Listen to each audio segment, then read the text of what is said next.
Hi, and welcome to Certain Media DIY Musician Secret number 25, how to book an album release party. And we just came out of number 24, so a little bit of this information will repeat, but booking an album release party is different than releasing your album. So we want to get into some certain criteria that you want to make sure that you do if you're going to do the album release party piece. Indeed. It is so important to make sure that everything that we mention in this secret you really take with a grain of salt and pay attention to multiple times over in the process of figuring out what your album release party is. And these are the best strategies that we use to get our albums out. You know, we've released a lot of music over the years, and when we're helping other artists release music, number one, have your music mixed and mastered already. You don't want to go to your release party with your music not mixed or mastered. And why would I say that? Oh my goodness, seriously, the most annoying thing is to show up the day of your show, perform the song that you've done that isn't quite mixed properly, and finding out that the mix is not made for the venue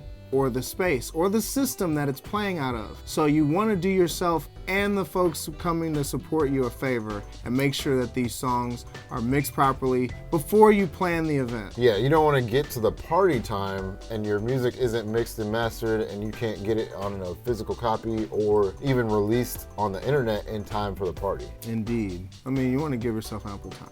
For real. So that brings us to stage number 2, and that is get your physical copies early.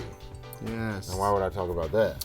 You can always come up with a million different things that can happen between the process of when you order something and when you get it. Especially the fact that time is not always your friend. So you want to kind of budget in a late delivery. So you might want to, as soon as you finish your music and before even thinking about planning a show, optimally, you want to be able to order those physical copies of things beforehand. I mean, it might not be mixed properly. It might not, sound right on the medium that you need it on. Yeah. There's all these things that you need to make sure you have time to address. And that's a good point. You really want to have it at least a week early, but maybe even earlier so that you can listen to the music and hear it and make sure across multiple systems that it sounds right. Having physical copies earlier can also help you promote for the release party. You can show a picture of all your physical copies right there on your table or your bed or wherever and say, hey guys, if you want to come get these, you need to come to the party on whatever day, and that creates a little bit more anticipation for people to come.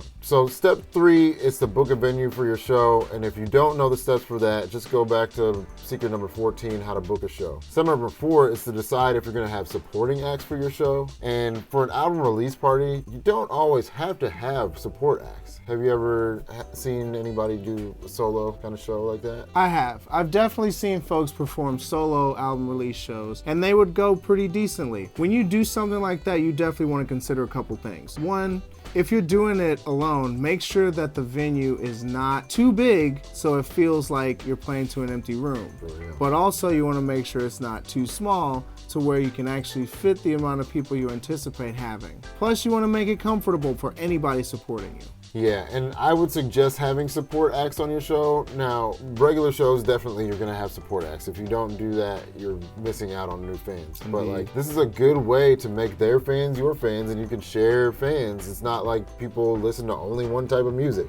So you can have people that listen to both types of music, make new friends as you're there networking. Like you said, you can fill the room if you have support acts that have a following. Step 5 is to get merchandise for your project early. Whether that's t-shirts, wristbands, whatever you want to get that early. Now, why would I say that? Man, I've definitely been in a position where I would get merchandise not early enough and it wouldn't come on time. But more importantly, I would also get merchandise early and it wouldn't look right. So you had to have to go back after you get that prototype, maybe make a couple tweaks, maybe change the file type or size or what have you. Send it back, get it when you need it. So if you wait and you find that out too late, you might be doing an event without merchandise. Yeah, even more so than the physical copy, because if you can release your music online, that's, you can lead people to those links. But if you don't get your merchandise early and you don't have it available, especially if you promised it to people, it can look really bad. And like you said, you might not get the right print the first time.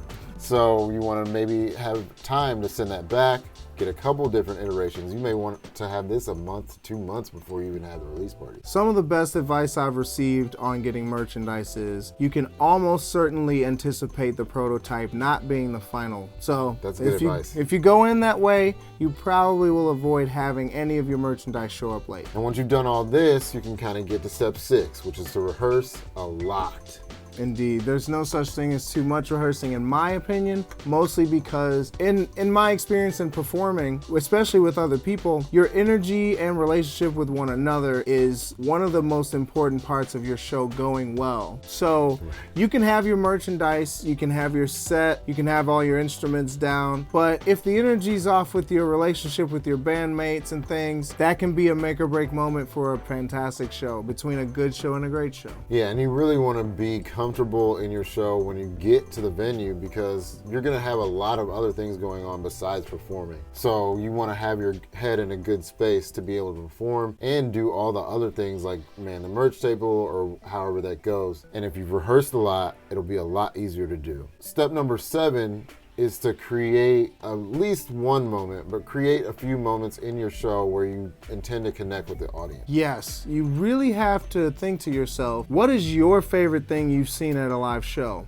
And how did it make you feel? And when you think about those things, you'll tend to go outside of the box of, okay, yes, I have my band members, and yes, I have the lyrics down, but what else can I bring to this experience to have folks talking about it the next day? Yeah, you really need to do something special for your show, whether that's using lights or incense or different scents or, you know, the merchandise that you use. You should really create a special night for the people that are coming. So step 8 is similar to releasing an album. It's get your music on all the online retailers possible. And if you're releasing an album physically, you've already got the physical copies, but some people may not have money to buy it at the show. So you can send them to your Spotify or wherever.